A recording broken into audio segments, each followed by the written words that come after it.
Хабарласты. Балалармен сөйлесті, әдемі басқа елде оқып жатыр, сөйтіп қызына әдемі саған рахмет деп айтқан екен. Папа сен жүре кел жүре, кішкене дауыс дірілдеп тұрған екен.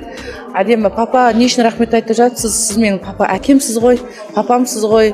Мен де сізді сағындым. Сізге рахмет хабарласқаныңызға деп жауап берді.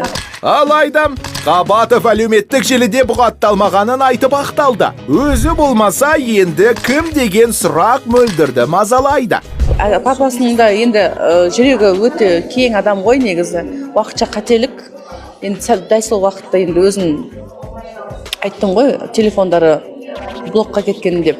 Ол сәтте мен өзінің қасында болмағаннан кейін Тұрсынбек өзі блоктады ма, әлде қасындағы адамдар блоктады ма, біз білмейміз ғой. Сондықтан айтып жатырмын ғой, мен тек факт айтам, қаншама уақыт біз хабарласпай қалғандықтан жазбаларымызға жауап берген жоқ.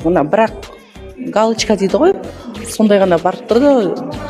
Телефон звонок қоңырауымыз бармады, байланысқа шыға алмай қалдық, қиналып кеттік, сағындық, жыладық. Әсіресе Айару мен Нұриман дедім, ұл бала мектепте балалармен төбелесіп қалып, сондай сәттер болды енді. Оның бар қайбірсізін айта бересің.